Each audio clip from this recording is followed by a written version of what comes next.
I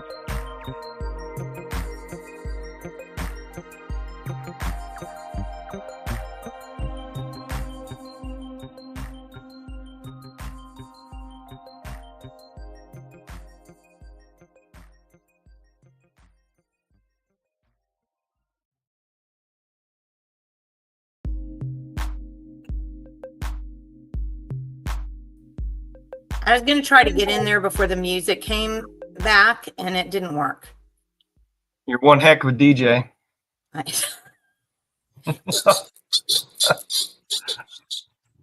Yeah. Not so much.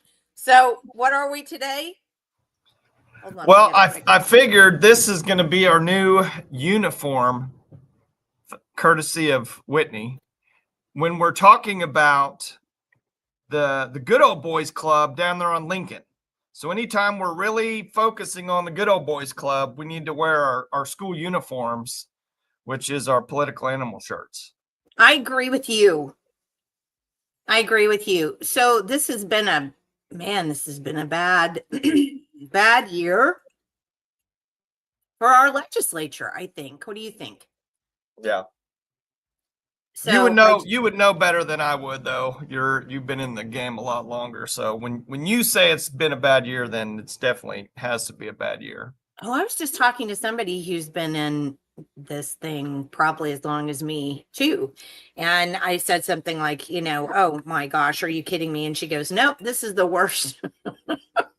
This is the worst one I've seen too. And it's just, however, I want to say something. If you guys weren't with us on Monday morning at 9 a.m. when we had Moms for Liberty and also former Representative Sherry Connolly on to talk about this SB 224, which has really apparently ruffled a whole bunch of feathers, including national feathers. And anytime somebody's getting inside of Oklahoma from outside Oklahoma and trying to make their voices heard, that's probably a sign of a globalist agenda. So I think we may be right over the target with SB 224. And we talked about how Tom Gann wrote a press release that the House wouldn't put up on the website that talked about how doing 3 votes on a bill breaks their rules. And it was pretty good. And then this morning I was making another video to put all of that together, so people who might not understand that whole issue about voting twice Stephanie says definitely bad. It was definitely bad, for sure. And that's that database bill, right? That's exactly right. It was originally called, I think, creating the state longitudinal database, but then they changed it to something about workforce. And I don't have it sitting right in front of me, but the whole bottom line of that bill is they want to take educational data and hook it like a Lego, hook it up with workforce data, because then that gives you the whole state longitudinal database system, which is and this is what's so interesting. This is all backed up.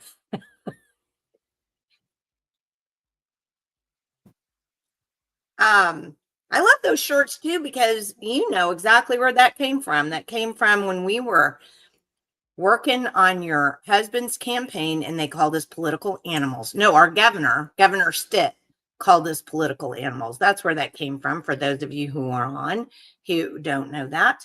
And I will say, I don't think I told you this. I know I'm jumping around all over the place, but did I tell you we had something like 250 live viewers on just watching that 9 a.m. on Monday morning special that we did, and now the views are up to way over 1,000 on that special that we did on. So people are interested in this. I think they smell a rat, and I put a blog together, and I would love for you guys to go out and just look at the blog. Let me see if I can share my screen with you guys really quick so you can see what it looks like. It always does that funky thing when you try to add something. So this is the blog that I wrote, which is a timeline about how federal funding, federal workforce funding, and education in Oklahoma is trying to create this national database of kids for the planned economy. So if you want to read it, make sure, or if you want to find out exactly why we're upset about it, look at that particular one. But I've been posting quite a bit of stuff in their videos out there. So, please. Oh my goodness, everybody's chatty this morning. Where do we get one of those shirts? The nightmare material. Yes, but that's true, Lisa. You know what it reminds me of? Those of you guys who are probably my age. Do you remember the movie Logan's Run?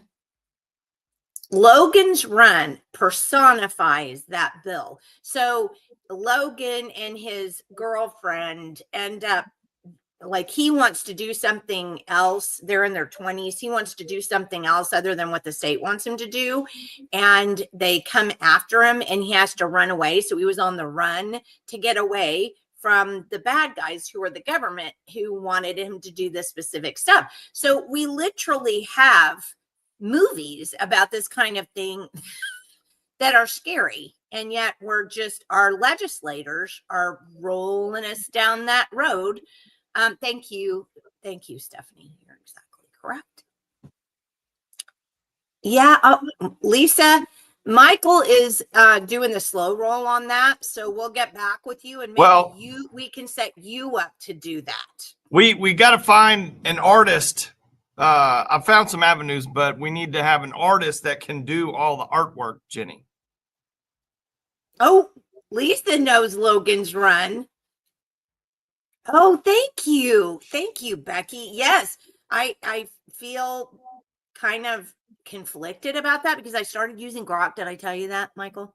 I started using Grok to help me research some of this stuff. And I always say when it's Grok's research and I didn't go out and collect the information myself, I always say that. So don't say, well, she does this, because I'll tell you when it's Grok and not me. But oh my gosh, that thing has gotten so much data for me. Divergent. That's great. Oh, see, we need to pull Lisa in. Yeah. We need to pull Lisa in, and even Steph says she loves Grok. It's just a really great research tool. My husband was telling my son this morning. For now, it's a research tool. For now, I agree with you. My husband was telling my son this morning who has to go take a math test. And he said, I was on ChatGPT running through math questions, seeing if asking these math. My husband goes, don't use that for math. Because it's true. It'll go pick up different things, not necessarily the right answer. So math is not what you want to use it for. And even with Grok, it will return the results of its searches, and you need to go look at all the websites that it used, because that's the other thing. You can't just use it and then go, oh, well, it's done. No, either publish what it says and say that it was Grok that published it, that did it, or make sure you use all of those, and make sure you use all of those links too. And that's true. Yeah, fair enough. Yeah. So what I was going to say before we bring Marvin in here. So I got a notice this morning. I'm on so many notice boards.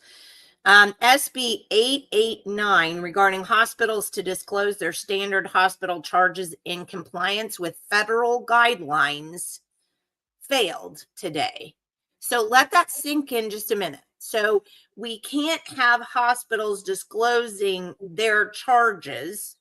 And we don't, by the way, we don't have a lobbying group for the hospital association. I'll just let you know.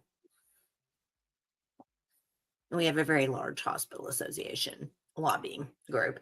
But here's the funny thing. That was in compliance with federal law, and we couldn't do that.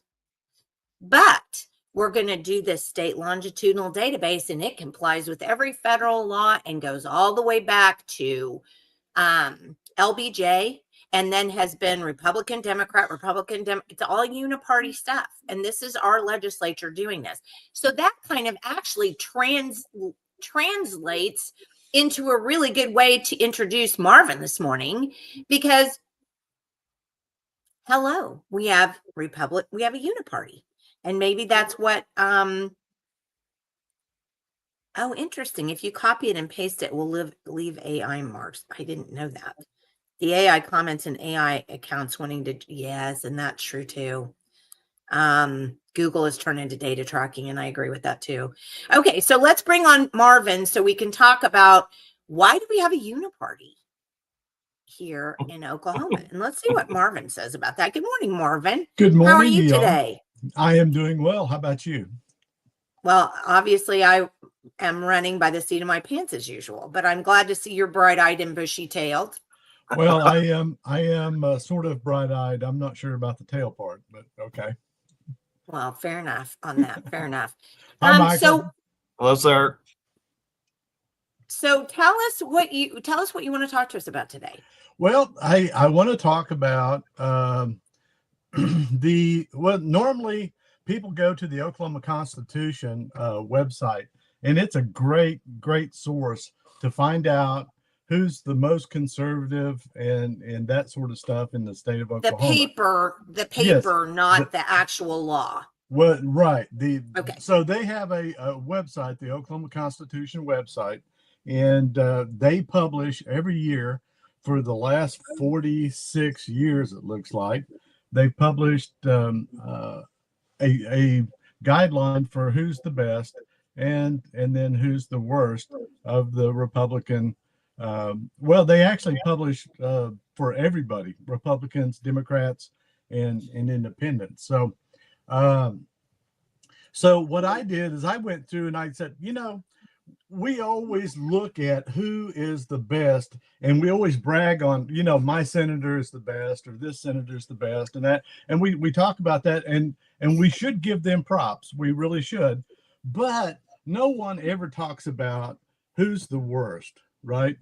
And so I went through and I separated out all the Democrats and independents from the Republicans, and then went and looked at the bottom 10 on the Republican list, right? So I did that for both the Senate and the House.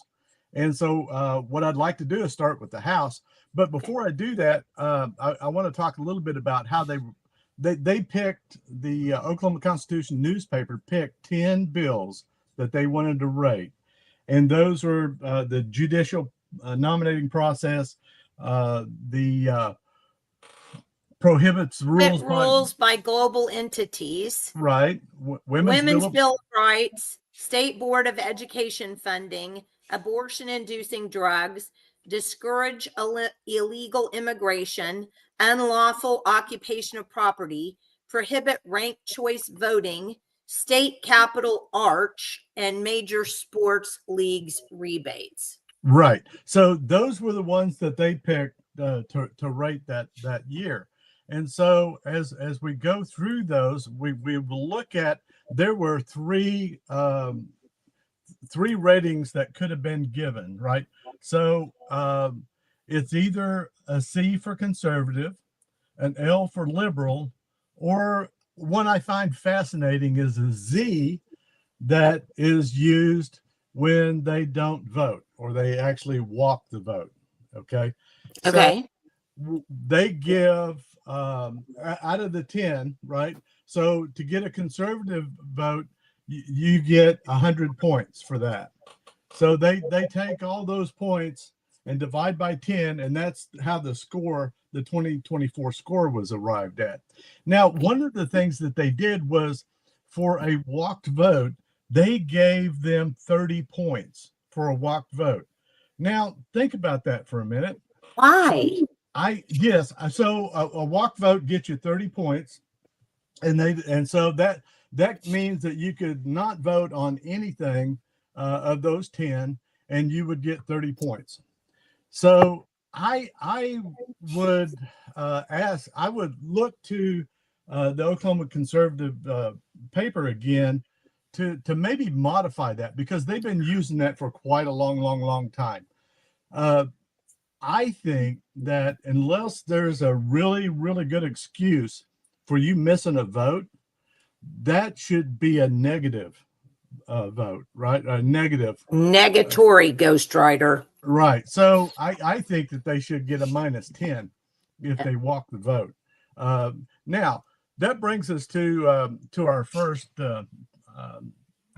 person that I wanted to talk about. And before I get too deep into that, I do want to point out that we have got a really bad problem in the city of Edmond with our representatives. Not just representative, but a state senator as well. The one that took over from a newscaster that we all know and love, that beat him out. Anyway, so Stinson Preston is the first one that I wanted to talk about, and he got 34 votes, or 34. He scored 34. He's the lowest scoring out of anybody. So he's from Edmond, but he walked 1, 2, 3, 4, 5, 6, 7, 8 votes. Right? He only voted twice on those 10 issues. One conservative, one liberal. So that's how he ended up with 34. It's just amazing how that works. He voted on prohibiting rules by global entities, and I'm not sure. I'd have to go back and look at what that bill actually was. And then he voted for, I'm sure, State Board of Education funding. Yes, he did. And yeah, it was a liberal vote on that, whatever that was, up or down. So yeah, and Julia reminds us Stinson was never there in 2022. He had now, to be fair, he did have a medical issue. I believe he had some form of cancer or something, and he was requiring quite a bit of medical treatment, but he was my rep in 2022 before they changed the districting. And every time I would go up in 2022, he was never in his office, never one time. Right.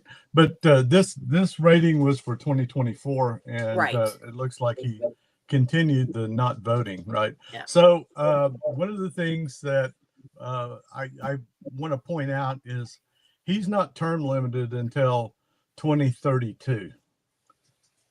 So we really need to find someone to chat about that, and maybe try and find a grassroots candidate to run there. So he was, if my notes are correct, he was a mortgage banker and has pushed education funding, right? And he's just a very liberal suburban, has a very liberal suburban base. And he is married to a woman that she is a family court judge, and I believe she's a registered Democrat. Right. So the next up is Marcus McIntyre out of Duncan, right? And Marcus scored 40 points. But he voted on every bill, right? But he voted pretty much liberal half the time, and he voted conservative 4 times. So that doesn't bode well. I mean, that's why he scored 40 points. That's 10. Well, and I think it's interesting to point out he clearly believes in taking tax dollars for tax incentives and to prop up things that are not related to protecting the liberty of Oklahomans, which is what his job is, because he voted to give money for the state capitol arch, which I think everybody should be up in arms about. He voted to give major sports league rebates. And he voted against prohibiting ranked choice voting. So some of the worst ones for him. And he even voted for against prohibiting rules by global entities. So for those of you in Duncan, Marcus McIntyre is a Democrat, clearly, and you need to replace him if you want a Republican. Yeah, and the other thing to point out there, he also chaired the Public Health Committee and co-authored statements on tolerance after next Benedict's 2024 suicide, hinting at social moderation and that sort of stuff. I mean, he is absolutely a flaming liberal. I would say. Yeah, from his votes, he's a Democrat. So I think let's see. I've got some other things on here about him, but we can jump on to beat another dead horse, so to speak. If we want to jump to Ada and District 25, Ronnie Johns, I'm sorry, he scored 46, and so I've got him tied for third worst with Nick Archer, that I'll talk about here in a little bit. But yeah. Anyway, he doesn't term out until 2034. So he was first elected in 2022.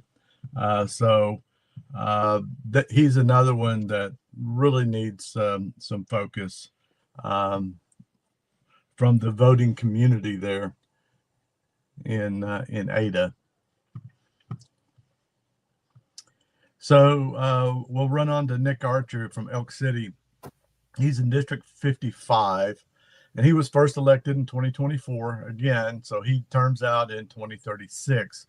One of the most liberal that we've got. He was tied for third highest liberal, or third worst liberal in the House.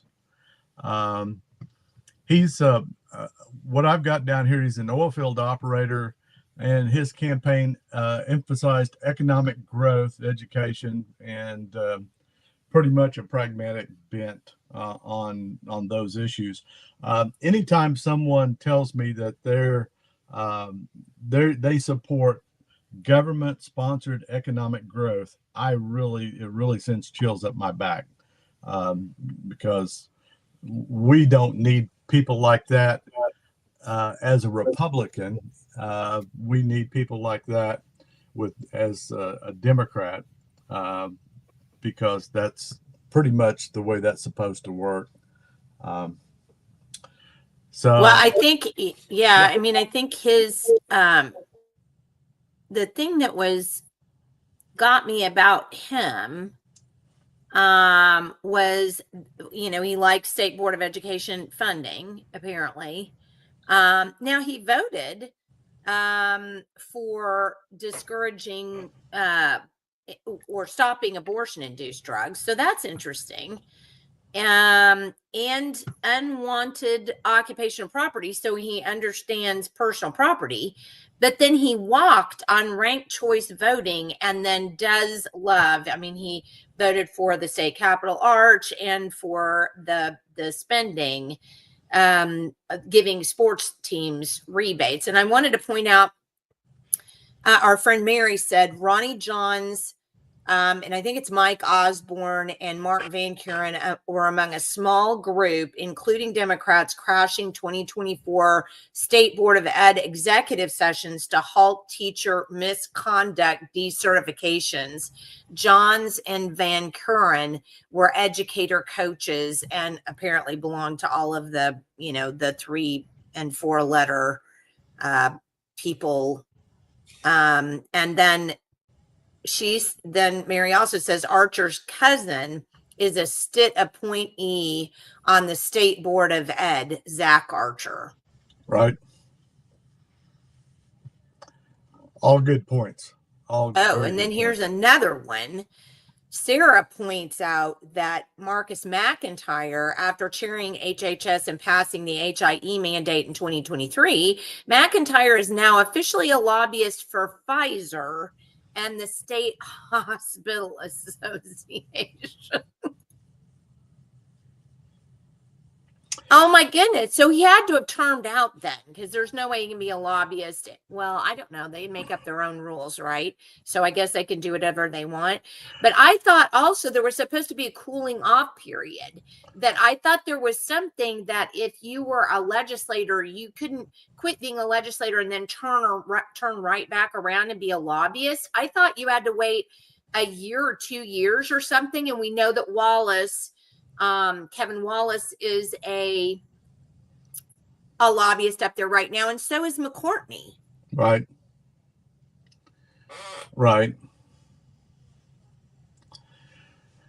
So yeah, I'm not sure that that Nick Archer is a lobbyist. He may be, but No. We were talking about Marcus McIntyre. Oh, okay. Yeah, Marcus McIntyre. Right. Okay. Yeah. So yeah, McIntyre. That's an interesting dichotomy, I guess. There's just a revolving door.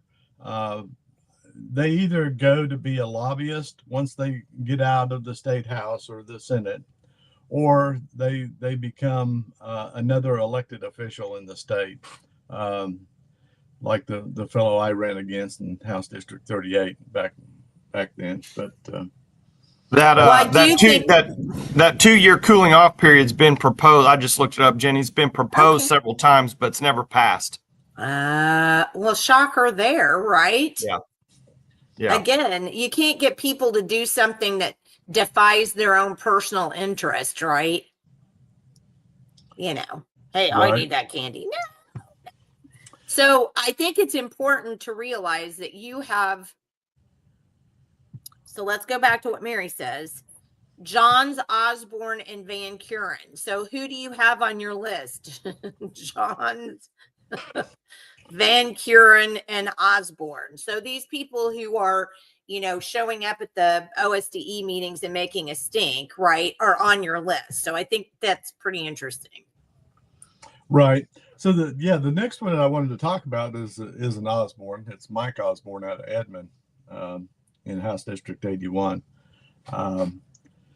It's interesting that he is teamed up with Senator Christian Thompson out of Edmond, and the two of them teamed up pushing legislation schemes that threaten to bloat the state bureaucracy, right? Meddling in the free market. It's Senate Bill 987, and it was passed by the Senate back in March. And it's pretty much a glaring testament to that trend. Is that the one that Tom wrote on about that it was they could go into session and give people money without anybody knowing about it? I think so. Yeah. Yeah. The Commerce Department. Yeah. The Commerce Department is a nightmare. Somebody needs to just torch that thing. Well, I think this one had to do with giving rebates for childcare from the government. Okay. And I think the two of them teamed up on that one. And I think that's what that was about. But I could be wrong. My notes don't tell me exactly what that was. I should do a better job on that the next time I want to chat about it. But Osborne, it looks like he was a former FBI agent, and it's really interesting how those guys turn. Well, not really, I guess. When you look at how the FBI has handled some other things, like with Hillary Clinton, that sort of stuff. They're just kind of snaky a little bit, I think, sometimes. A little bit? A little bit. Yes, ma'am. I'm trying to be nice. Not very We're hard. not nice on this show. Let's not play that game. Okay. So I won't try to be nice anymore then. Okay. Onward and upward. Okay. Daniel Pay out of Lawton, District 62. He was first elected in 2018 and his term runs out in 2030. And he scored 53 points. So he's tied for fourth worst. And there's a whole bunch of them at 53. And then a couple of them at 52, which is why I've got 11 House reps on this list, because I couldn't figure out which one to talk about worst, Caldwell or Martini. Yeah, that was interesting. But so back to Pay. Again, he terms out in 2030, and he's championed rural health care, right, and education. So I'm not sure what all that means, but he is absolutely a progressive leaning person. And Well, I think you may have forgotten the worst one. Don't forget, Daniel Pay has been behind the desire to get illegal aliens driver's license every time that nasty thing has shown up. He's right. the author of that bill. So I think that's his biggest thing, Right. is the illegal people in the state getting driver's license. That's what he wants. Right. I couldn't agree more. And I'll be talking a little bit later when I get into the senators on which one. We only had one senator that actually voted for that proposal, and it'll be interesting to chat about him a little bit later. Okay. Okay. So yeah. So Pay, no Pay. I mean, I'm with you on that one. So we got anything else we want to talk about with him? No, that was just his worst thing. Okay. So the next one is another of the Three Stooges out of Edmond, Nicole Miller. Did I say that out loud? I'm sorry. So she was first elected in 2018, and her term limit runs out in 2030 unless someone else is able to get that seat, a real conservative, a real grassroots conservative. She chairs the Criminal Justice Committee and supports some sort of justice reforms. It looks like. I'm not sure what that means. So she has been unopposed in her last couple of primaries. So she really. Well, you know, she doesn't have a lot of walked votes, and just looking at it, except for the state board, you know, voting to give education more money, and she voted against changing the judicial, or wanted to change the judicial nominating process.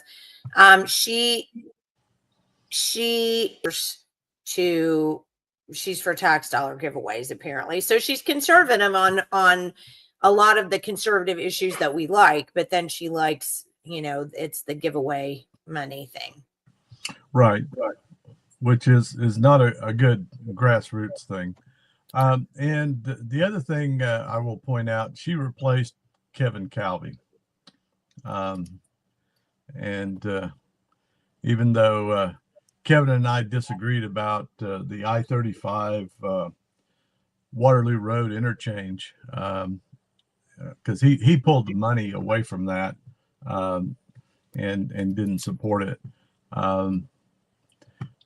Even though he pulled the money away from that, he was pretty much a conservative representative when he was at the State House. So on to Jeff Boatman, right?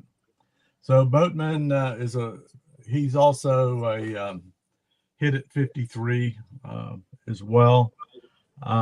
He walked the same vote as Nicole.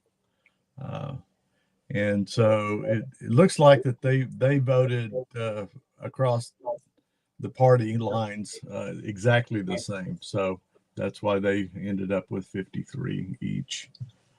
So Boatman was elected in 2018. He primaries out or term limits out in 2030.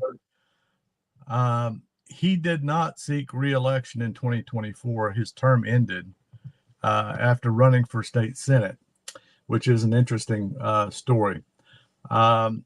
He lost that Senate race to Senator Guthrie, who was a grassroots candidate, if I understand right. So Guthrie came in, and so Boatman is no longer there. We don't have to worry about him anymore. And so there is a open primary, a primary opponent. So the June 20, I'm sorry, let me look here.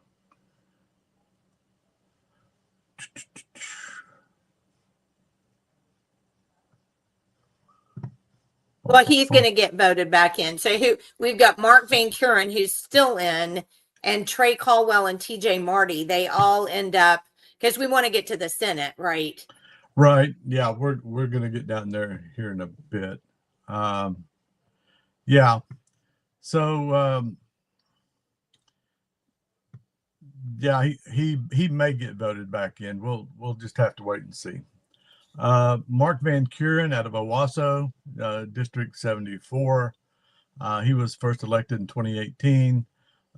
He terms out again much later. He resigned in January 1, 2025 to become the Tulsa County Deputy Commissioner, right? So his term would have ended in 2026, but anyway. So we've got Republican candidates in runoff, Sheila Van Kuren, Kevin Norwood, and there's a Democratic candidate, Amy Hosen. And so those are the three that'll be going. The two Republicans are going to go to a runoff. I believe it's May 13th is when that runoff is. So we'll have to watch that very closely. Any preferences on those two? On which two? On Norwood or Van Kuren, because so Van Kuren is the wife of right.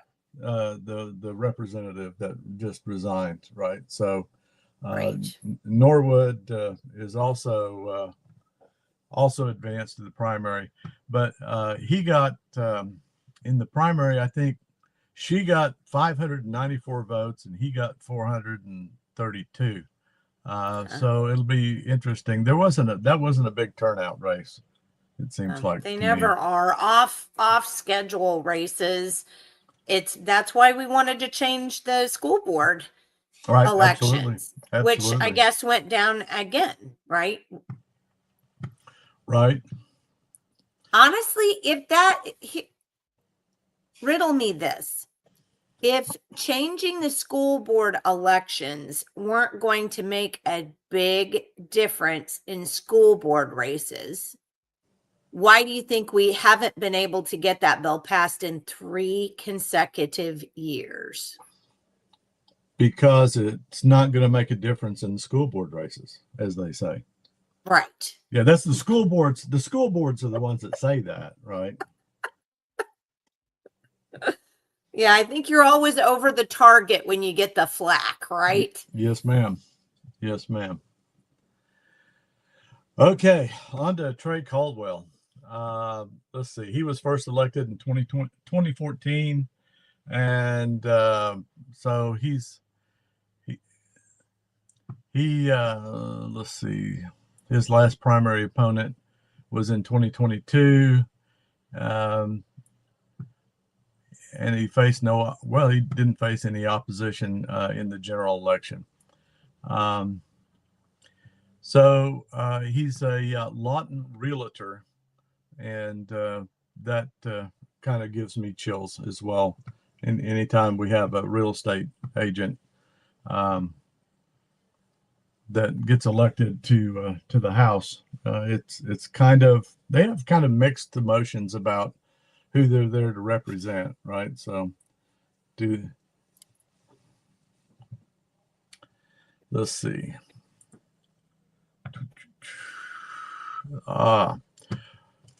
So we'll go on to TJ Martini, or how do you pronounce that? Marty. It's just Marty. Marty. TJ Okay. Marty. Marty. Okay. So he was first elected in 2018. And so he's got until 2020, I'm sorry, 2030, before he primaries out. He's also a business owner, so to speak, and he also focuses on economic growth, government-sponsored economic growth. So that's kind of the top 11 or bottom 11, if you will, hitting the bottom of the barrel there. So now, if we want to run on to the Senate, I'm happy to talk about that. Okay. So the number one worst senator that was on this list was, guess who? Roger Thompson, right? So Roger walked several votes. I mean, that's kind of their modus operandi. They don't vote. So he walked several votes. And so the next one was the number 2 guy walked about as many votes, right? But Roger resigned after being taken off of his appointment as the chair of the Senate Appropriations Committee. So he's no longer there. He resigned, and so the number 2 person that was rated worst, who's now the number 1 that's still in the Senate, was Chuck Hall. And Chuck is the new appropriations chair of the Senate Appropriations Committee. So he was elected in 2018, and he assumed office in November. The primary opponents, he ran unopposed in 2022, but was opposed in 2018 by Aya Kelly in the Republican primary. An interesting thing here, Kelly's home was drawn out of District 20, which is Chuck Hall's district, during the 2020 statewide redistricting. Now, that seems interesting to people that watch such things, right? So Aya couldn't run against Chuck anymore, and that's why he was unopposed probably in 2022, I would think. So he's got one more term coming up, and gosh, it seems like we've got a couple of grassroots candidates that I think are going to be running against him, and so that'll be interesting to watch how that comes out. And well, I wanted to point out that Stephanie Davis said Kristen Thompson is awful. She was clearly the established pick to take out Jake Merrick. And the reason why I say that is because Jake was redistricted out of his district too. Right. Remember, he won a special election, so then he had to go back to be elected again to that seat. And in that particular time, he just had the very unfortunate timing of being right there on that cusp when they were redistricting. And how weird, he was redistricted out of his district. Exactly. Yeah. How does that happen? Gosh, no idea. It was just coincidental, right? Yeah, coincidental. There you go. Okay. So back to Chuck for a minute. So he's done a couple of things. One, we've already talked about. he's the only senator to have voted to allow illegal aliens. Well, he's not the only one, but he's one of the only senators to vote to allow illegal aliens to get Oklahoma driver's license. That was put up for a vote back a few years ago, and it didn't come to the floor this time. Thank goodness, cooler heads prevailed, so to speak. But yeah, he's that's an interesting take on the driver's license. The other thing was back in 2020, there was this House Bill 4464 called the PrEP Act, right? So the PrEP projects, they basically took $302.25 million and spread it across the state for special economic development projects. And so Thompson was the head of that during that time. That was his big thing. But we've got quotes from Chuck on this as well. He said the PrEP projects will be transformative for rural communities and a boom for economic development, right? That was his words, dripping with confidence, right? A guy that spent 33 years balancing bank ledgers, basically. So 3 years in, after they spent this $302 million, and 52 million of it was ARPA funds, by the way, from the feds. All right. So Hall's claim was by building out the infrastructure, we will attract more investments. And so now the Oklahoma City stockyards closed in late 2024 and is now up for sale for $27 million as cattle counts crashed from 1 million to just over 300,000 a year. Now, one of the things that the PrEP fund funded was a new cattle pen auction site at the state fairgrounds, right? So they spent $20 million to overhaul cattle pens at the state fairgrounds.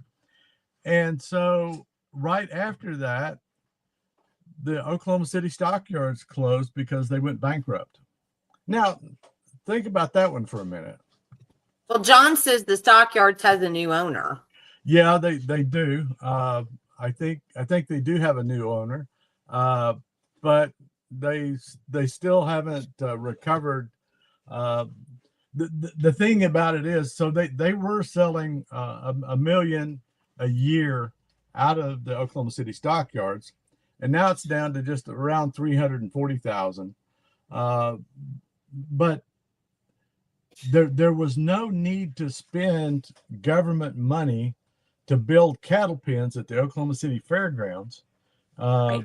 When we've got the Oklahoma City stockyards that just went up for sale, and yeah, they do have a new owner, but still, it's a $20 million folly, for a handful of ranchers, not a real lifeline at all, right? So, And let's not forget the state fairgrounds is a private, isn't it? Somebody's gonna have to, but I think I remember it's a private entity run by a board of people, and so I think there are just a few people that benefit, and I don't think it's the state, but somebody check me up on that.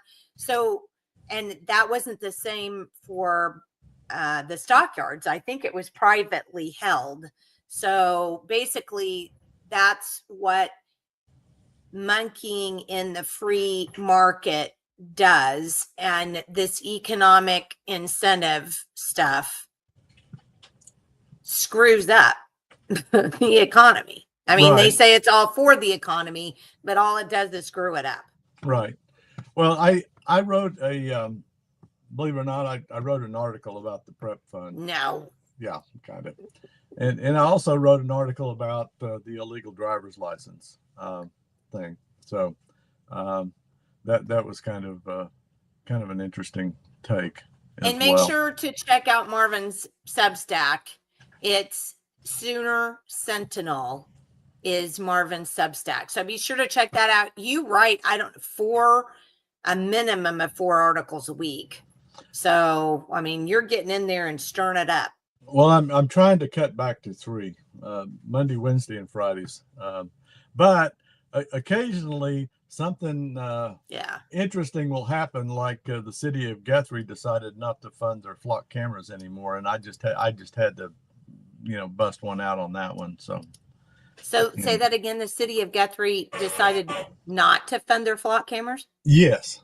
Wow. Yes, they did. That was Well, so Tom Gann, I'm going to give him all the props on that, because I just write about it. He's the one that's actually doing the heavy lifting. He's done on great that end work. of it. Yeah. We had a couple of interim studies last year, and I was fortunate enough to get to set in on one of those and ask the ODOT a burning question. Being a past county commissioner, it's easy to come up with a question you already know the answer to, right? So anyway, who does control the right of ways on state highways, right? Well, that's ODOT. We all know that. Even in the city limits, it's still ODOT. And so they asked the city of Guthrie to take down their cameras that they had on mobile trailers that were out on State Highway 33. So they did that, and they took them down, and so that was the first win. And then after that, the city of Guthrie is going through some interesting financial times right now. They haven't, like most metropolitan areas, they don't put money into infrastructure until they have to, right? Until it breaks. Yeah. So what has happened now is, with all the water that's coming into Guthrie Lake and all that stuff, apparently they pulled in some big limbs and clogs and all that stuff into the water pipe that goes to the water treatment facility that services Guthrie. And it broke a water main. Oh, geez. Okay. Yeah, well, that water main's probably been there 100 years now. Yeah. Yeah. It was made out of clay. It is, probably so. And so they or what we used to call Orangeburg pipe, right? So if you know what Orangeburg pipe is, you're as old as I am. So and had a relative that used to be a plumber. So anyway, so that they don't ever put money into infrastructure, and now they've got to pay for it. So they've got a brand new city manager, and I really feel sorry for the young man, because the past probably 8 or 9 city managers they've had hasn't put a nickel into the water system infrastructure, redoing the pipes, that sort of stuff. Right. But now they've broken that, and it just keeps popping. The city of Guthrie keeps getting water leaks all over the place, and it's amazing. But I digress. I'm off of my senators now. So, well, I was just noticing on your senator list, there are several of them that are on this list that are not there anymore. Cody Rogers, Roger Thompson. Who else am I missing? Yeah, there are. And it's that's an interesting dynamic there. So one of the things that I wanted to chat about a little bit is our friend Jason Murphy has told me that we are closer now to taking the Senate back than we are the House. Wow. And so, depending upon how all of that goes, we'll get through that. So so back to the Senate. I'm gonna get off of Hall for a minute, but if anybody wants to pile on, please feel free. because he needs some attention. And we've got, like I said, 2 grassroots candidates that it's going to give him some attention this go. So Tom Woods from District 4, he was first elected in November 2022, and it's going to serve until 34, right? So I don't know what else to say about him other than he doesn't score very well. And then we've got, go ahead. Several votes not taken too, and he likes to give money away to other people, so that's great. Right. Good job, Tom. So yeah.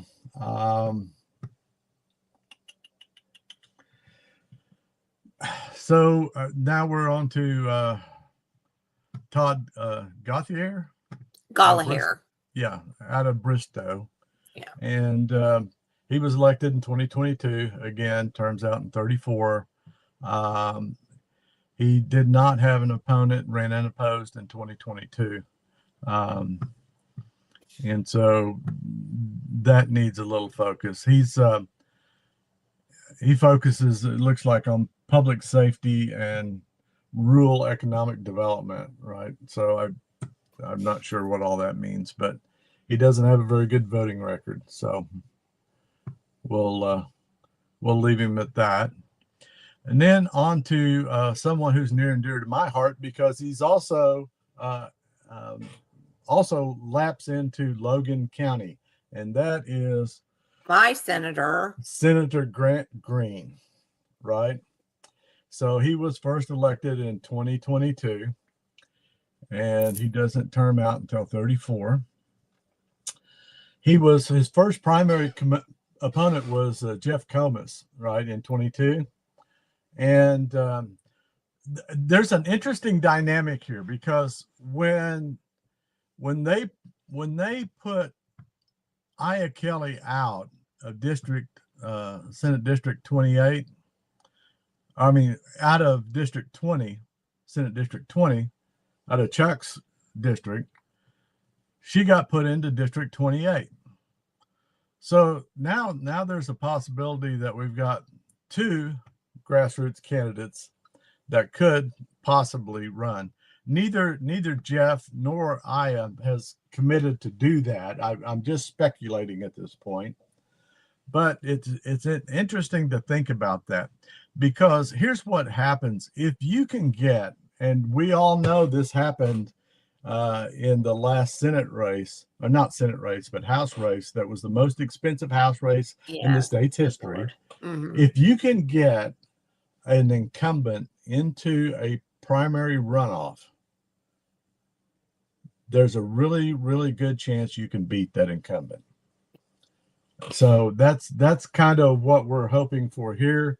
I would encourage any and all grassroots candidates to file for this and run if you want to, because if we can get Grant Green in a runoff, I think we've got a chance to take him to the house, to the woodshed, as we say. Take him to the woodshed. So I just was looking at something just now.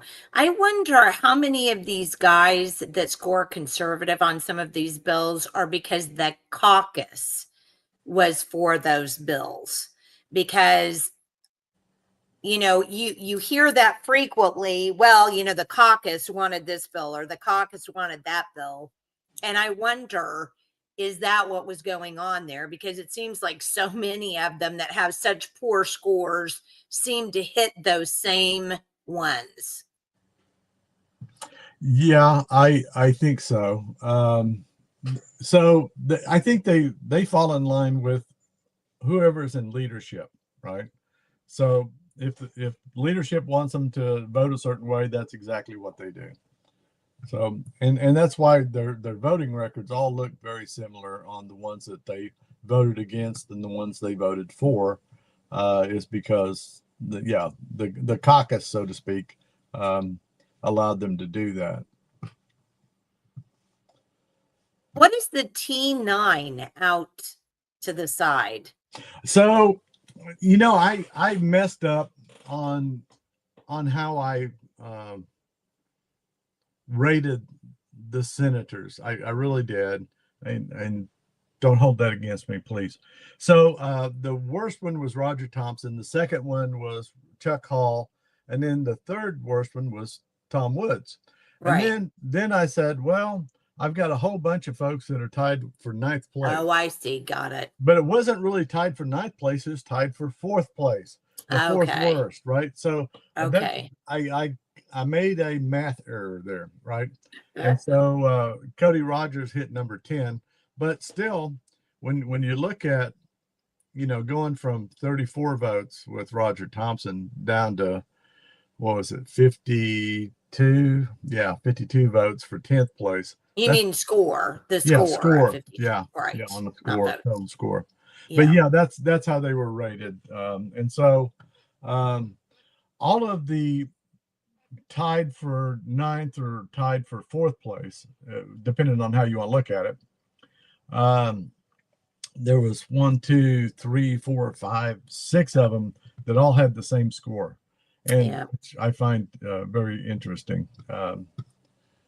And so that's what that means.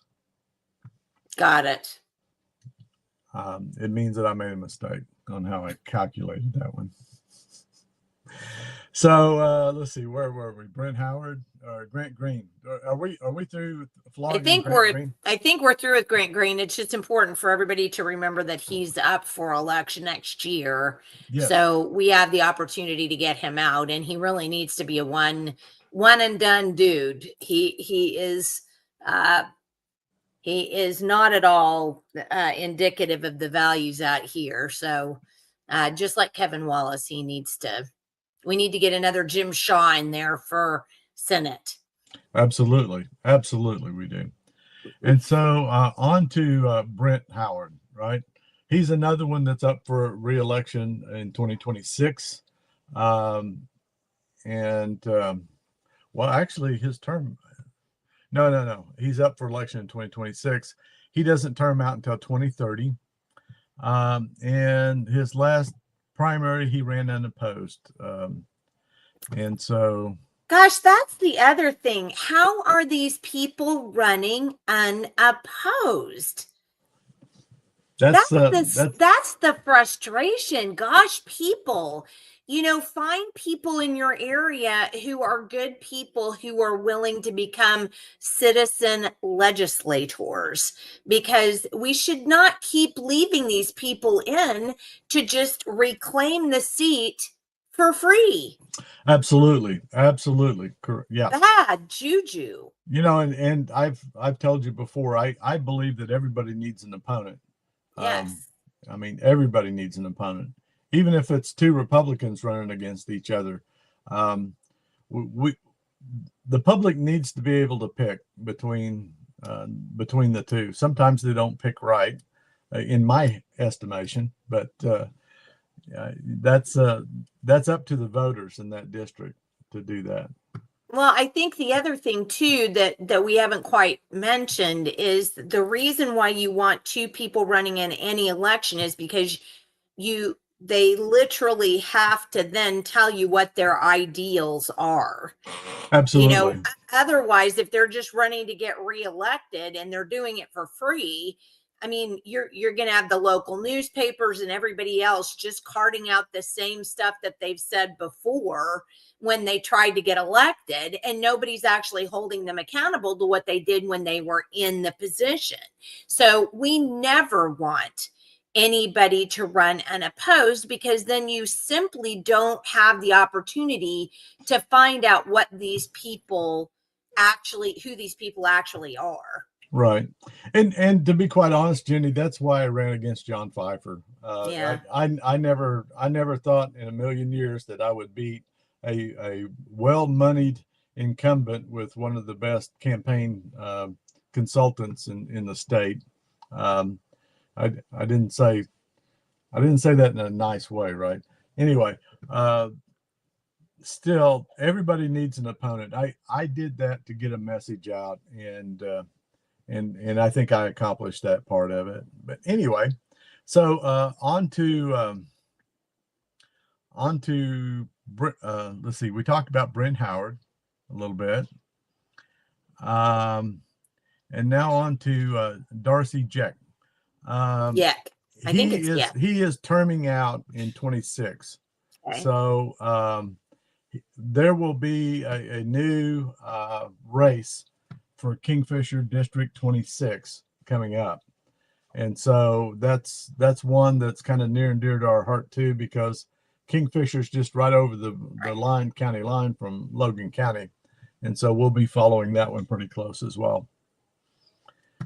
So let's see. I think what was it? Brady Butler was in the primary. Yes. In 22, and Yes. also JJ Stitt ran in that race as well, if I remember right.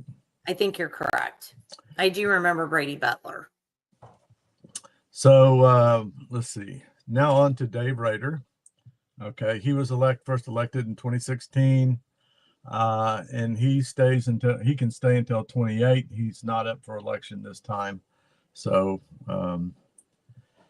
he's the chair of the Senate Republican caucus, right? So he pretty much tells the senators how to vote if they want to keep their funding and their seats and their committees and that sort of stuff. So on to Christian Thompson, the leader of the group out of Edmond, right? So Senator Thompson, she was first elected in 2022, beat Jake Merrick. Well, she didn't beat Jake Merrick. Anyway, I think what beat Jake Merrick was getting redistricting and dark money. I don't think Kristen Thompson actually beat him. Right. Well, so the dark money that went to support Christian Thompson, I think, had a big influence on that. And you and I both agree on that as well. Jake Merrick is one of the best, most grassroots people that we've ever had in the Senate. And yes, there was a lot of money that was thrown at that race to get a more liberal senator in there with an R by her name. And so we're gonna work on that. Christian Thompson actually supported a Democrat, Susan Schreiber, out of Tulsa, who introduced House Bill 1848, which passed the House. It offered employment, non-refundable tax credits for up to 30% per business for childcare.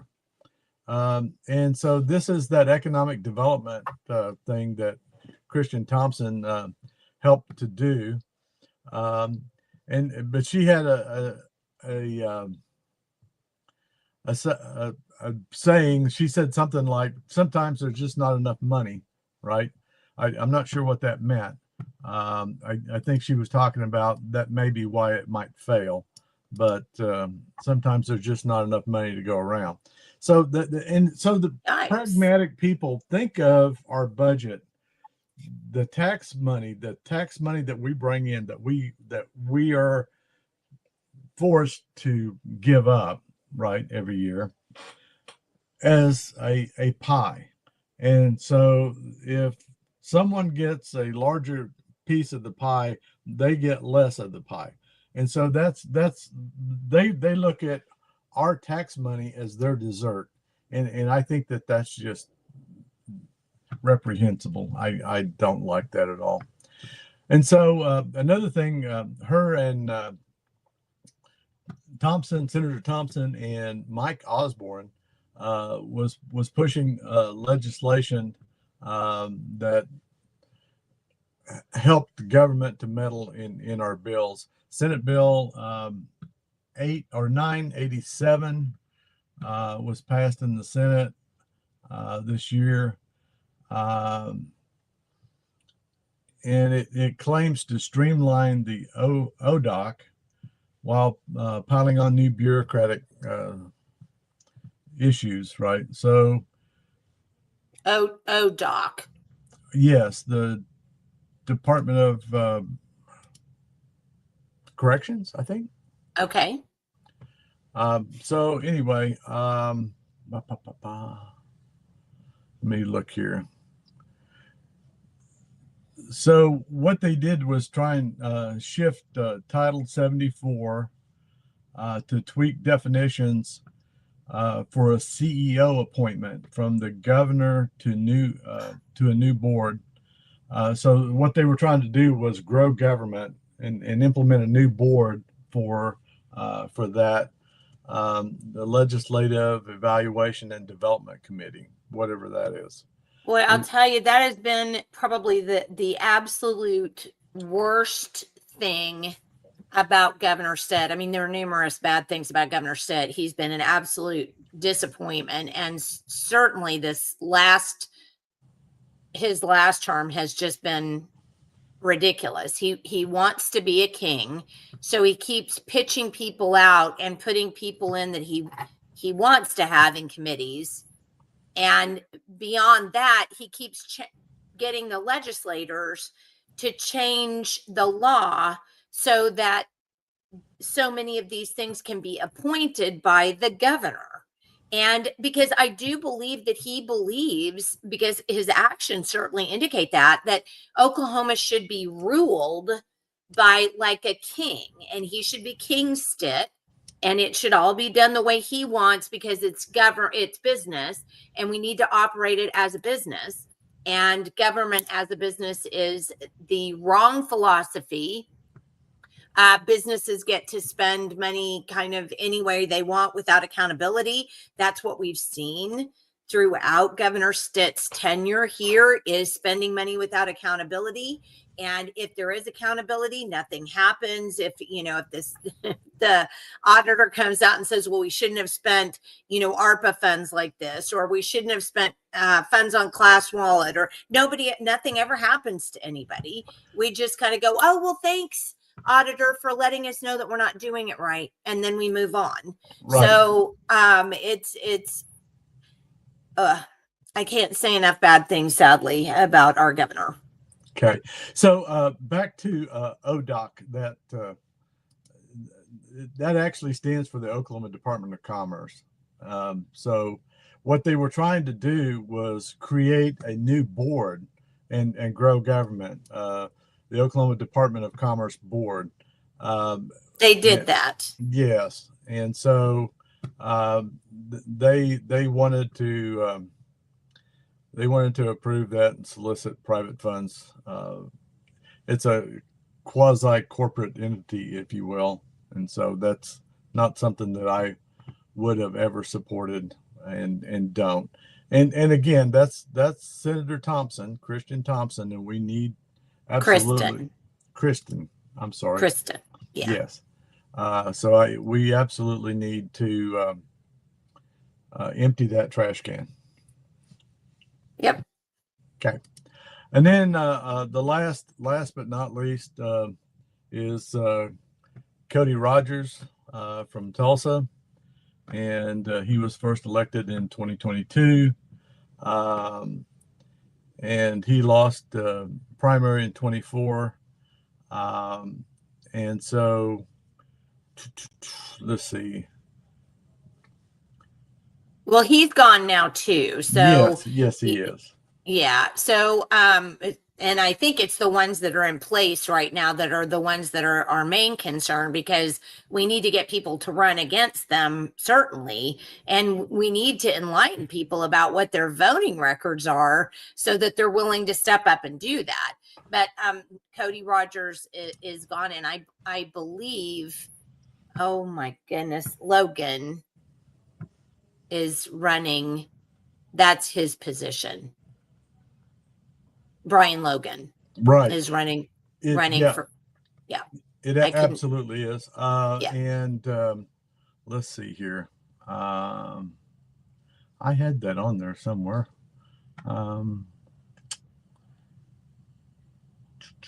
Yeah. So yeah, he's running for that position, and there are a couple, I think.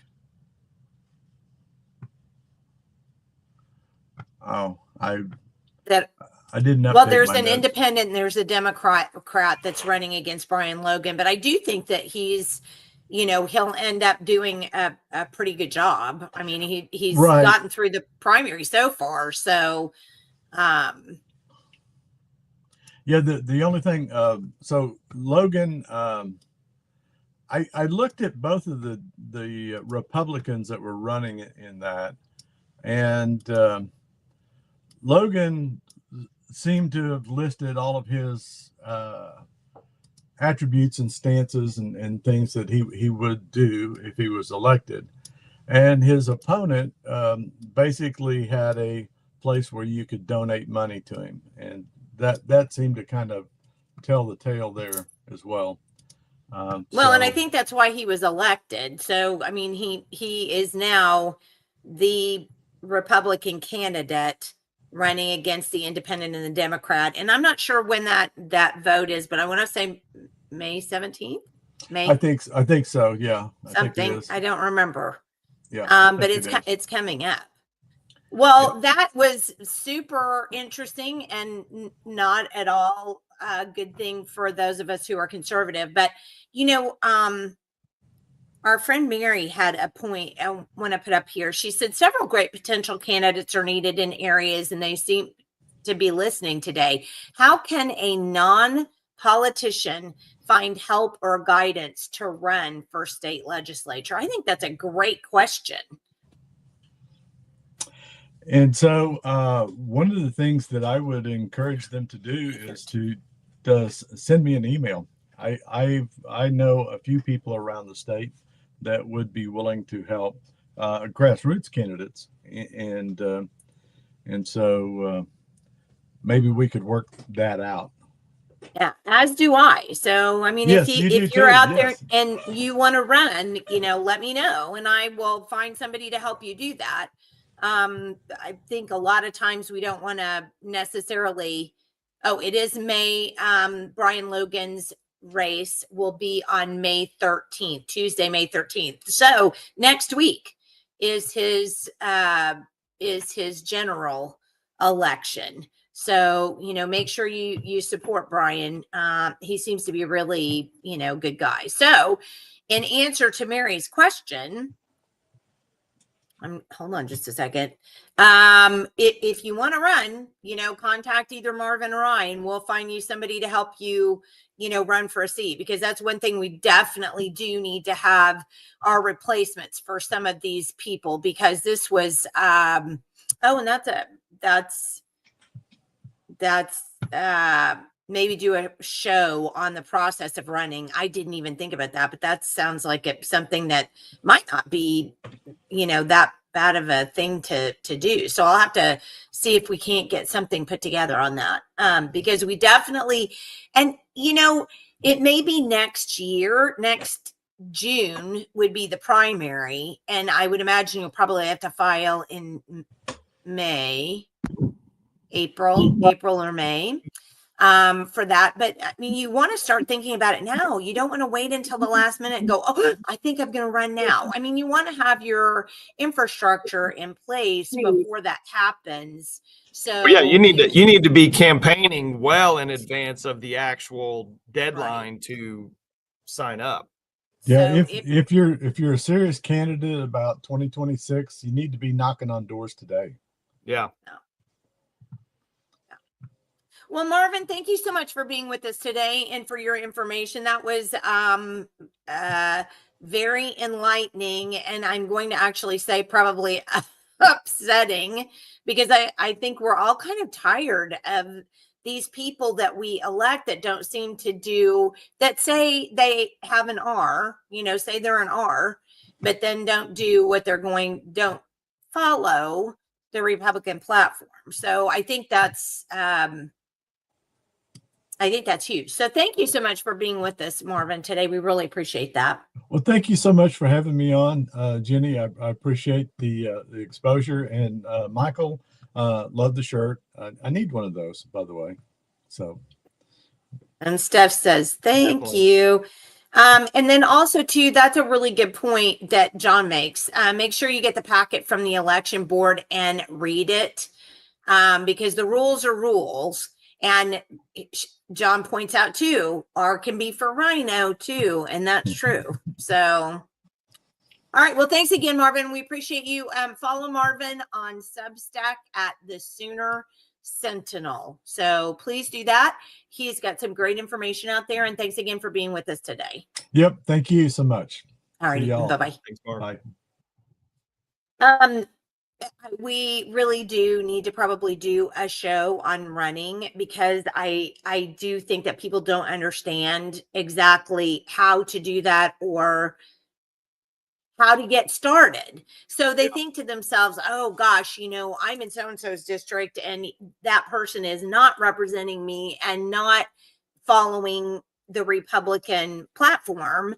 And then they go, but I don't even know what to do about that. So I do think that that's probably, we should have a show about that. Jenny, there's so many caveats to that. There's so many moving parts to all those campaigns, from everything from raising money to doing all your ads to doing all your walk lists and how to target all that stuff. I mean, I have a pretty serious Dropbox dedicated to all that from my campaign and other stuff we've worked on for other people. That's got a lot of examples and things like that. So, well, maybe we ought to do a show with you on that. Well, yeah, well, and we ought to bring Emily, who was in the lawsuit with us. Emily's she's very up to speed on that too. And I could probably get together, because that's what's so hard for the grassroots people is every time a grassroots person runs, you're literally starting over from the beginning. It's such a learning curve where the establishment guys, they know who to talk to, where to go, how to raise money. I mean, they know all of that stuff. I mean, we spend the first month just trying to get up to speed to figure out, well, where do we even start?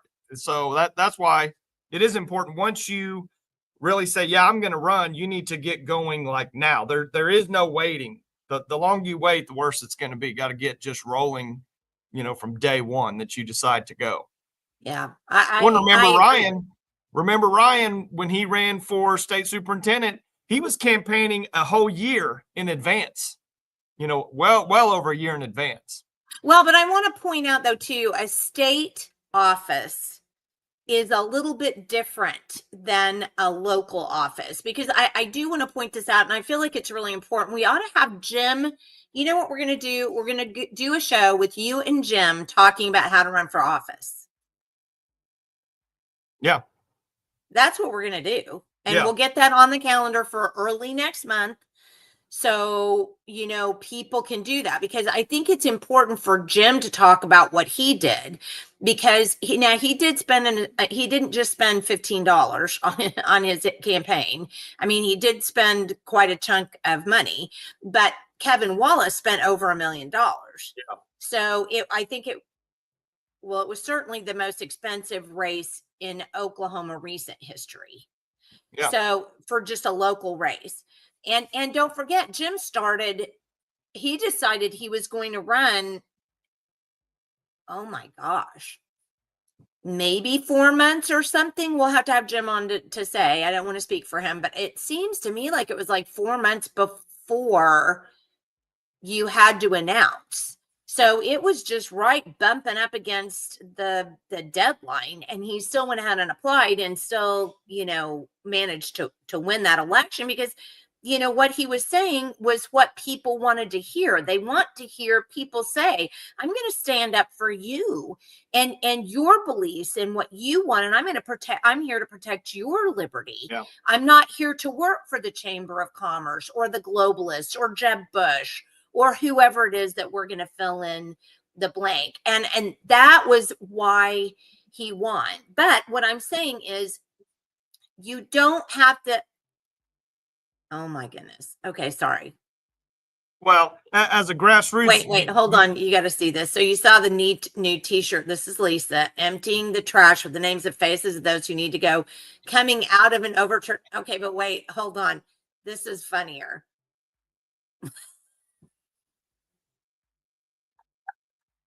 Yeah.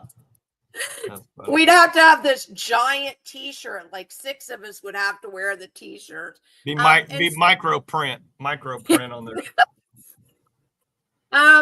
And Steph says the more we know, the more we can help them. And I do think so. So plan on that. We will do a show on that. So if you know of somebody who's interested in running for an office, just say, well, hey, hang on, follow these people, and they'll have they'll have a show dedicated to that next month.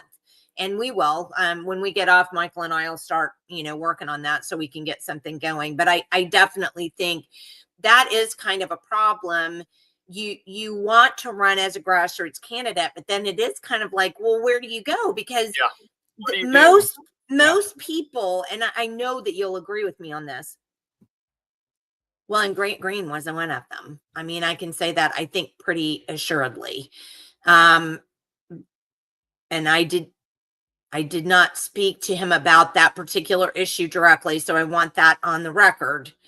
But I understood that the campaign consultant who ran his campaign, which is the same campaign consultant that runs so many of them, came to him because his name was Green, and there's a business out in our area called Green's Propane. And so he already had that name. And plus, he was already in with Kevin Wallace and a whole big group of people in kind of this Lincoln, Pottawatomie, Eastern Oklahoma County area that kind of run together and have business ideals as their important number one consideration for doing everything is making money and business ideals. So, I need to keep watching the comments because I missed some of the best comments. Lisa's like, okay, fine, I'll run already. Geesh. Okay, well, you better step up then. In 2024, grassroots organized for survival of true democracy and to show the capital demagogues that we are not backing down. You two are awesome. Oh, she includes you, Michael. Don't tell my kids. But yes, that is one thing that we've got to do, because what happens is the political consultants reach out to people in areas, particularly if they're associated with a business or they have some other name, because that helps the name recognition, and then it's cheaper for them to elect because they already have some kind of a name. Yeah, I mean, I look at all those things as more of a selection. They literally curate these people and, whittle down into a process. Who can we get in here to win this seat? And then they go after them and literally just do all the work and put them in. Grassroots, we have to start from zero, basically. And it's a tougher road. But like you said, if we can do a show and we can show people, kind of what those avenues are, that there are resources, there's people there to help. I mean, that's what we need, is to just activate some of these grassroots organizations. 100% in agreement with you, because I think there are people out there, but then again, well, not then again, but I'll say this though too. I know there are a great number of really good people in my area, in my district, for example, because our district representation has not been good.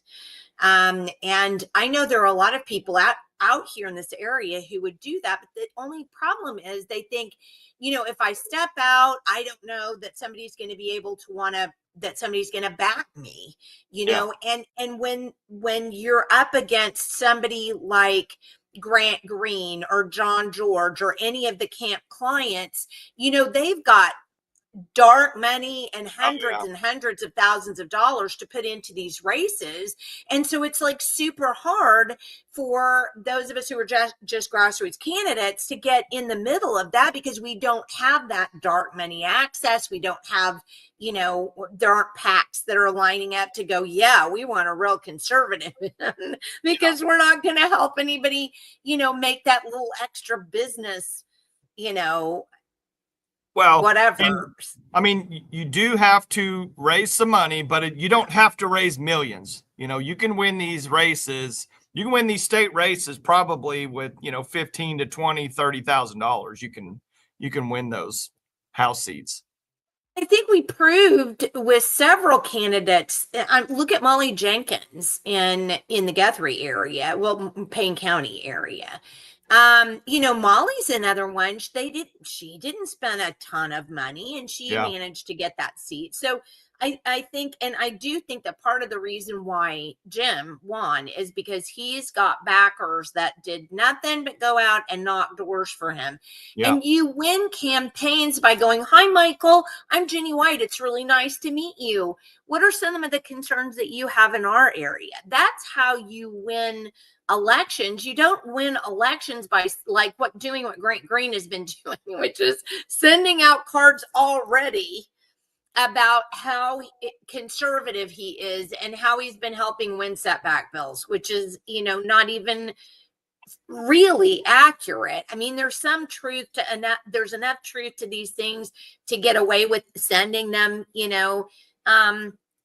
It's just it's a frustration. Lisa says she eagerly awaits that show. So there you go. And there are too many who think they're grassroots and then they side with the liberals. And that's true. The new indie media and OK is growing. Will honestly cover grassroots candidates, legacy media that people ignore. And that's a really good point, Mary. And I do want to point out that so many of the candidates that we've interviewed on our show have actually won. And I don't know that that's us particularly, but I do think it's us helping to get the word out, about them, where you're not going to get that information out, and it doesn't it gives them a chance to connect with the public. So I agree with that. Yeah. Well, on that grassroots side, you're not going to have a ton of resources for like media production and all those things. So just a clip from a single interview on a show like ours can be sent, emailed and texted out, and all their campaign materials be referenced. And, it's just one more little avenue, that can help do something for them. Yeah. And we love competition because, I mean, anytime you see it one place and then somebody else sees it someplace else, remember, rule one of marketing is you have to see things, a human mind has to see things over and over again to make it stick. So, hey, we're not the only game in town. We're happy that we're not the only game in town. That, we need to have people out there who are talking about the important things, because that gets it on people's radar. So, who do we have for Friday? Oh, we have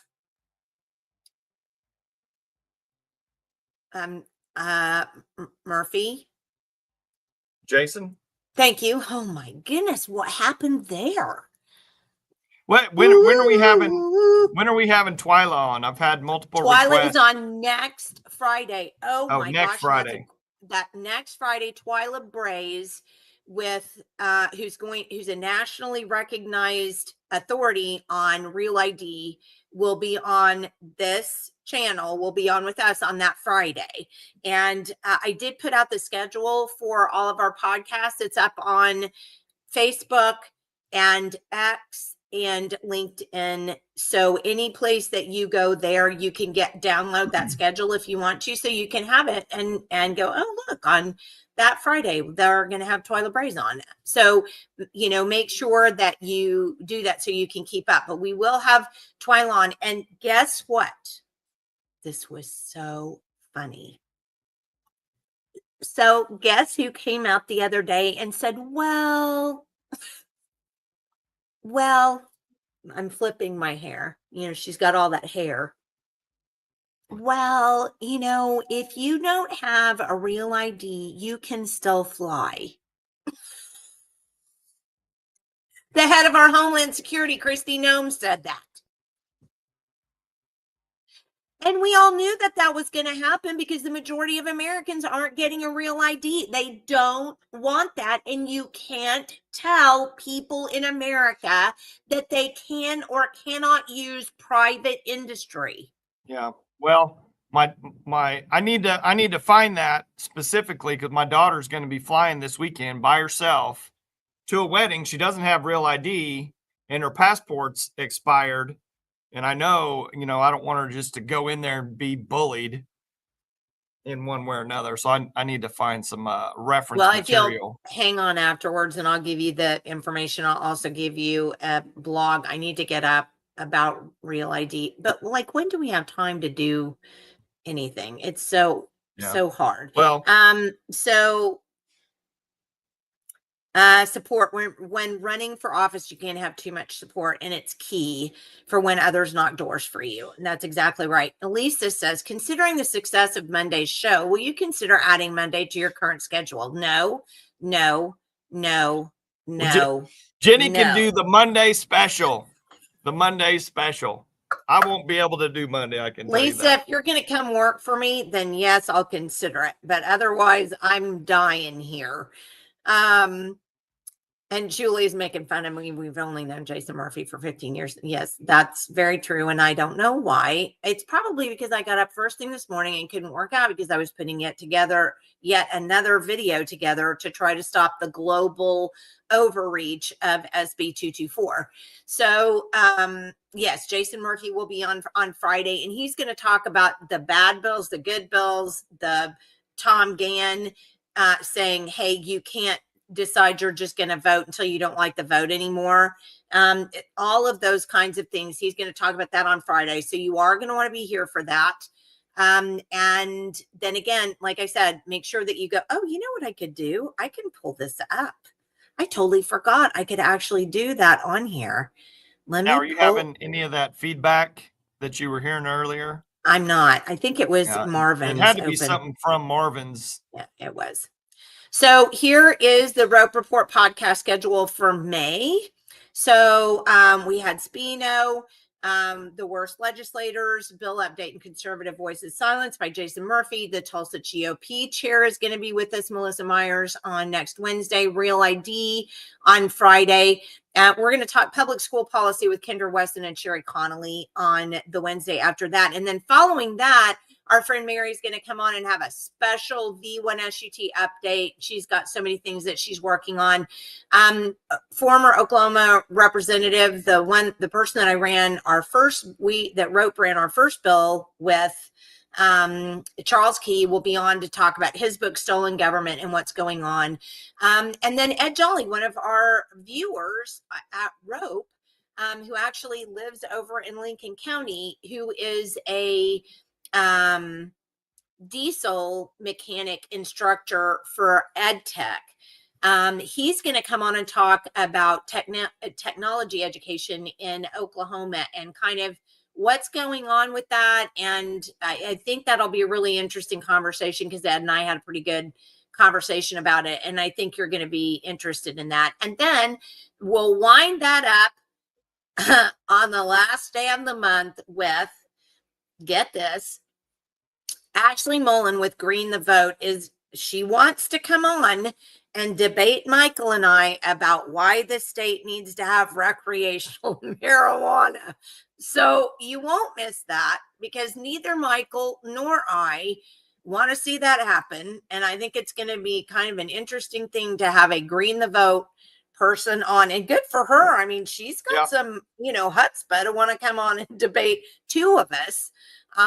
But she's going to. So if you have an interest in State Question 837, you definitely want to tune in at the end of the month, and let's get a really robust conversation about that going, because that's a bill that just can't pass. And the thing that upsets me is the biggest thing that upsets me, Oklahoma's already voted down recreational marijuana.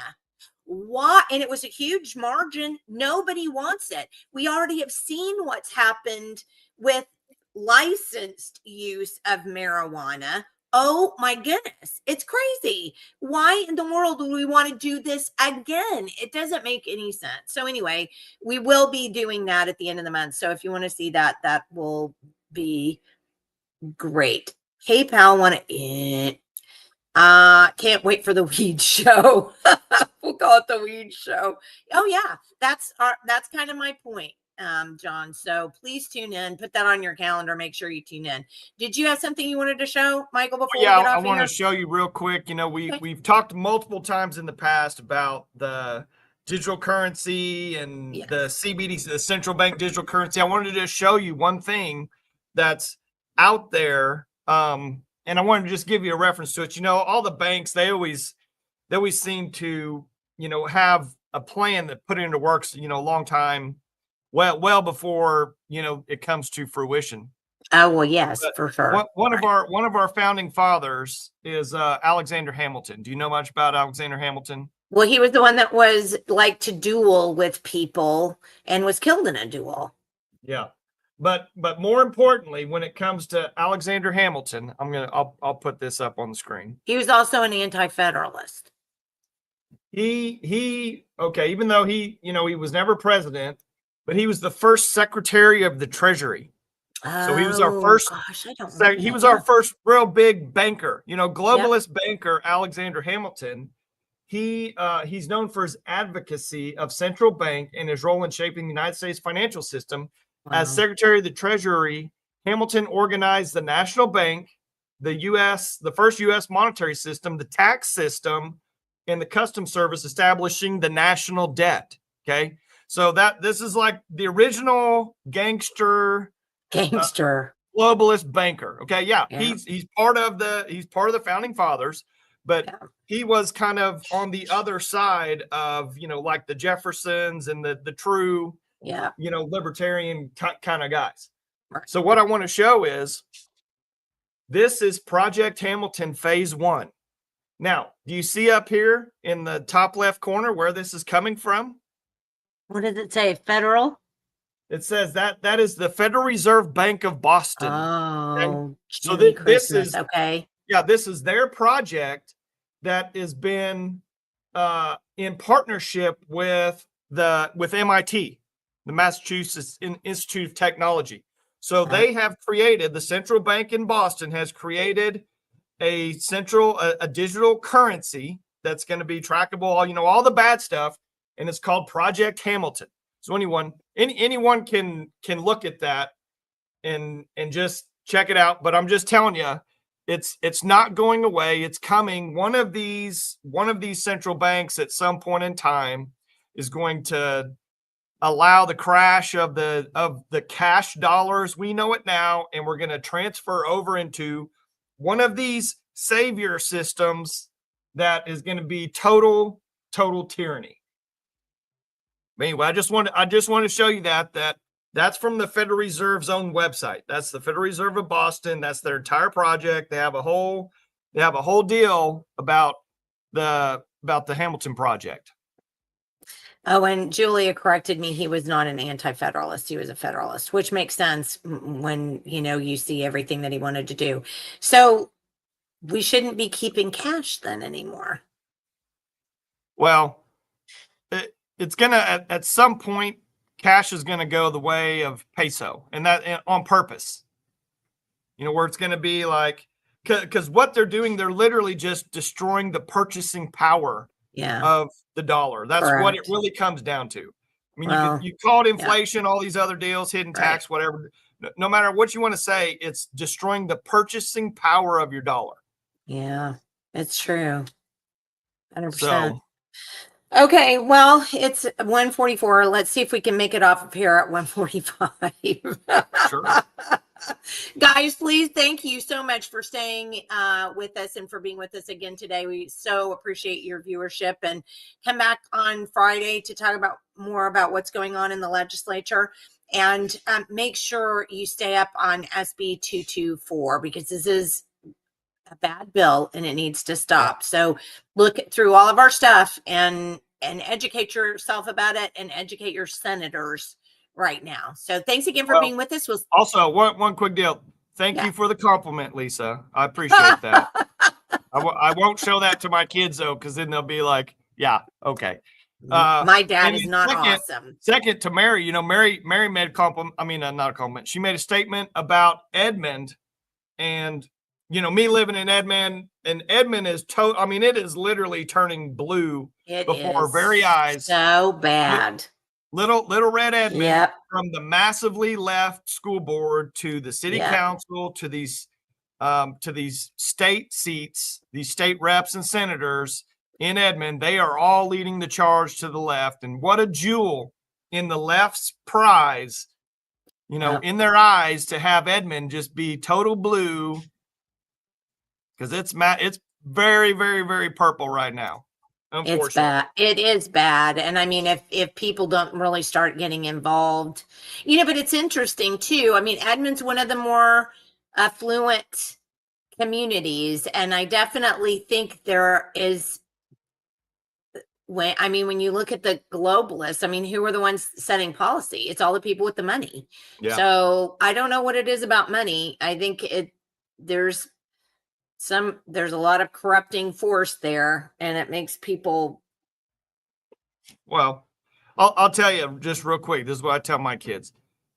The people with money, and I see this in our business, and as you kind of go up, you know, when I worked in the golf business for a long time, I was pro at Gaillardia and Quail Creek and a lot of these clubs around Oklahoma City. You know, the thing about people with money, and not everybody, obviously, but I'm just generalizing, you know, as you kind of go up that ladder, people with money just think that they're better at making decisions about money in the future. And you know, they run massive amounts of people, large companies, you know, they just feel like they make better decisions than, let's say, we do. So they get into office, they want to make the decisions for all the rest of us. It's entitlement. It's definitely entitlement, you know, and it's hard because you know, you're in an echo chamber with a lot of other people who have a lot of money, and they, you know, it's I'm not saying everybody who is rich is bad. I'm not saying that. I'm just saying money has a corrupting influence. Yeah. And it is odd that Edmond is such an affluent community, and now it's getting bluer and bluer and bluer and bluer. So, you know, who knows? It's not a coincidence, Jenny. There's no coincidence there. Well, and as Julia says, they means globalists. And that's globalist. And it's true. Difference in managing money and spending money, for sure. Yeah. All right. Well, thanks again, everybody, for being with us. Have a wonderful day. And we will see you again on Friday morning at 9 a.m. And see you then. Bye.